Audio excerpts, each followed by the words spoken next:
നിങ്ങൾ ആരുടെയെങ്കിലും കയ്യിൽ S23 അൾട്ര അല്ലെങ്കിൽ S23, S22 അങ്ങനെയുള്ള മോഡൽസ്, അതായത് S24 അങ്ങനെ വരുന്ന മോഡൽസ് ഒക്കെ ഉണ്ടെങ്കിൽ ഇനി മുതൽ അപ്ഡേറ്റ് ചെയ്യുമ്പോൾ വളരെ ശ്രദ്ധിക്കുക. കാരണം ഗ്രീൻ ലൈൻ ഇഷ്യൂസൊക്കെ വരുന്നുണ്ട്.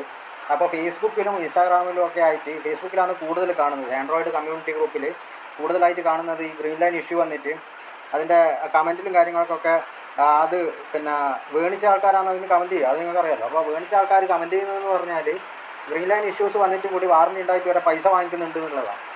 ഈ പന്ന മക്കൾക്ക് എന്താ പറയണ്ടേ, ഈ സാംസങ്ങിൻ്റെ ആൾക്കാർക്ക് കുറച്ചെങ്കിലും ഒരു ബോധം ഉണ്ടെങ്കിൽ ഇത്രയും 1 ലക്ഷം 1.5 ലക്ഷത്തിൻ്റെ എല്ലാം മെമ്മറി വരുന്ന പിന്നെ എന്താ പറയണ്ട അത്രയും പിന്നെ മെമ്മറി കൂടുതലുള്ള ഫോണുകൾ 1 ലക്ഷം 1.5 ലക്ഷം ഉറുപ്പിയോളാവും ആ ഫോണ്.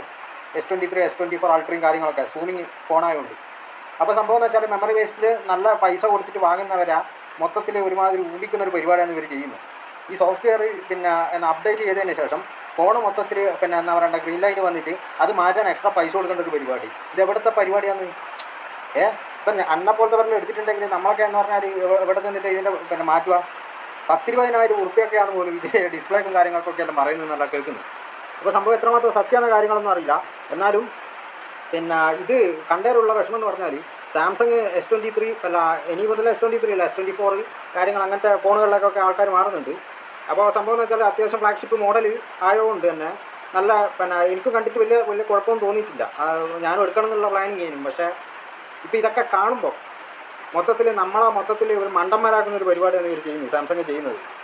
കാരണം പിന്നെ വാറണ്ടി ഉണ്ടായിട്ടും കൂടി അതിന് വാറണ്ടി കൊടുക്കാണ്ട് ഇത്രയും പൈസ നമ്മൾ എക്സ്ട്രാ കൊടുത്തിട്ട് ചെയ്യേണ്ട ഒരു പരിപാടി. ഇത്രയും വലിയ ഫ്ലാഗ്ഷിപ്പ് മോഡൽ എന്തിനാണ് ഇങ്ങനത്തെ കാര്യങ്ങൾ ഇങ്ങനെ ചട്ടത്തരം ചെയ്യുന്നതെന്നാണ് മനസ്സിലാവാത്തത്. ഒരു ഗ്രീൻ ലൈൻ വന്നാൽ എങ്ങനെ ആൾ ഫോൺ യൂസ് ചെയ്യാം? നിങ്ങളൊന്ന് ആലോചിച്ച് നോക്കിയോട്ടെ. ഞാൻ തന്നെ ഇപ്പോൾ യൂസ് ചെയ്യുന്ന ഫോൺ എന്ന് പറഞ്ഞാൽ റിയൽമിൻ്റെ നാർസോ 50 ആണ്. അതെന്ന് വെച്ചാൽ എന്താ പറയുക, ഒരുപാട് പ്രാവശ്യം യൂസ് ചെയ്യുന്നു. പിന്നെ അപ്ഡേറ്റ് ചെയ്തതിന് ശേഷം എന്ന് പറഞ്ഞാൽ ക്യാമറേൻ്റെ ക്വാളിറ്റി കുറച്ച് കുറഞ്ഞതേ ഉള്ളൂ, അല്ലാത്ത വേറെ ഇഷ്യൂസ് ഒന്നുമില്ല. പിന്നെ റിയൽമിൻ്റെ പിന്നെ കർവ്ഡ് ഫോണും കാര്യങ്ങളൊന്നും ഞാൻ എടുത്തിട്ടില്ല. ഇപ്പോൾ സംഭവം എന്ന് പറഞ്ഞാൽ മറ്റുള്ള ഫോണുകൾക്ക് പോലും വരാത്ത ഇഷ്യൂസ് മറ്റുള്ള ഫോണുകൾക്ക് ഉണ്ടാകും. പക്ഷേ ഇതുപോലുള്ള ആൾക്കാർ മൊത്തത്തിൽ പെടുന്നൊരു ഇഷ്യൂസ് ഇതുവരെ വന്നിട്ടില്ല.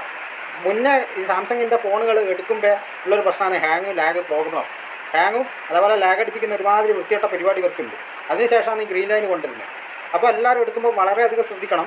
പിന്നെ 1 ലക്ഷം 1.5 ലക്ഷമൊക്കെ കൊടുത്തിട്ട് വലിയ ഫോൺ വാങ്ങുന്നവർ കൂടുതലായിട്ടും ശ്രദ്ധിച്ചിട്ട് മാത്രമേ വാങ്ങാൻ പാടുള്ളൂ.